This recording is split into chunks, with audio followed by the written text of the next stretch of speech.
Today we will discuss about the branches of external carotid artery as well as we will discuss about the facial artery in detail.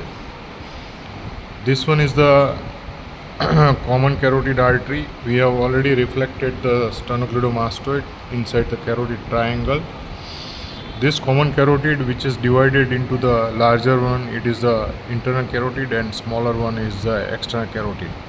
In this cadaver, you can see there is a first artery which is emerging. It is the branch of the external carotid, but in this cadaver it is arise the superior thyroid from the common carotid artery.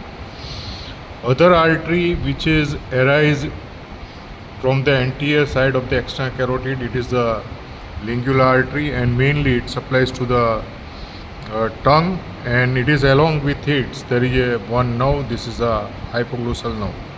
So it is the lingual artery which is wind around to the hypoglossal nerve, and this hypoglossal nerve and lingual artery both which is blood supply by the lingual artery to the tongue, and the nerve of the hypoglossal nerve which is innervate to the muscles of the tongue.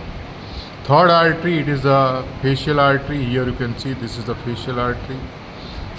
Fourth artery, it is the occipital artery, and fifth one, it is the smaller one. Here it is broken up, it is a tear, and this is the posterior auricular.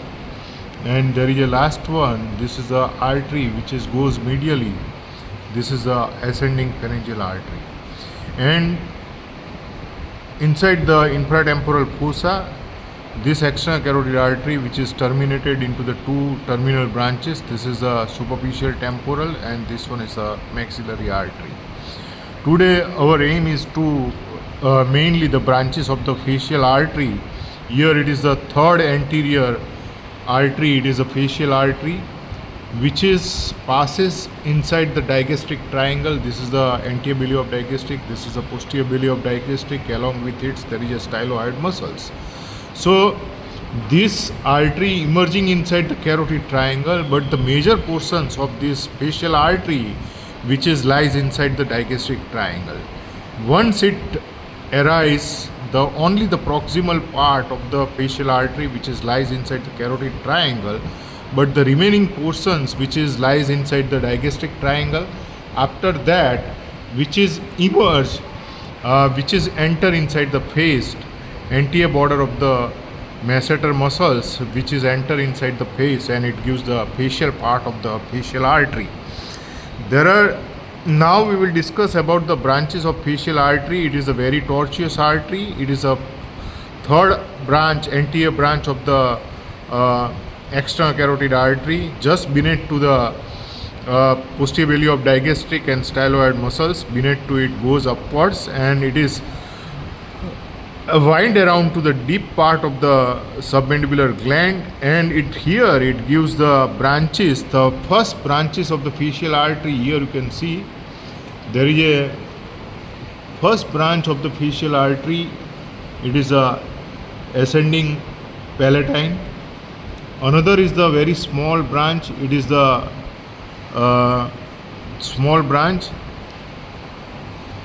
Another is the tonsillar branch. Here you can see this is the tonsillar branch, and this one is the ascending palatine, and this is the ascending pharyngeal. It is a branch of the external carotid.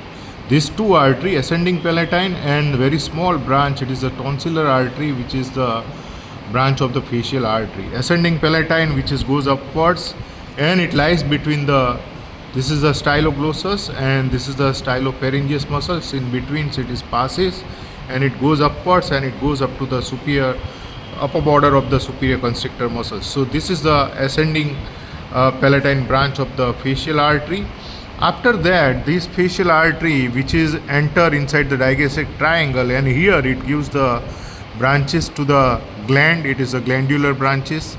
After that, it gives the submental branches. Here you can see this is the submental branch which is goes inside the submental triangle, and then at the anterior border of the masseter muscles, along with the facial vein, it is enter inside the face, and it gives the branches inside the face. Here you can see there is a first branch which is goes uh, it is the inferior labial. This is the inferior labial branch of the facial artery. After that it goes upwards at the just finger beneath to the angle of the mouth, and it goes upwards and it gives the another branch. Here you can see this is a superior labial branch. After that this continues as a facial artery at the upper lips. Then this facial artery, which is continuous after it gives the superior labial branch. Here you can see this is the superior labial branch, and after this superior labial branch it goes upwards. Here this is slightly broken, but it is goes upwards and it becomes continuous as a lateral nasal branch of the facial artery. And this artery, facial artery, mainly it gives the inferior labial, superior labial and lateral nasal branches inside the face. Inside the digastric triangle at the emerging of the facial artery, it gives the tonsillar branches, very small branch. It is a tonsillar branch, ascending palatine branch. Then it gives the glandular branch. Here you can see this is a glandular branch. Then it gives the submental branch and three branch which is inside the face. Here you can also at the anterior border of the masseter, just above it, here you can see this is the parotid duct you can see here, and this facial nerve which is gives the upper buccal branch and lower buccal branch. Here just beneath to the in betweens there is a parotid duct. So this is the lower buccal and this is the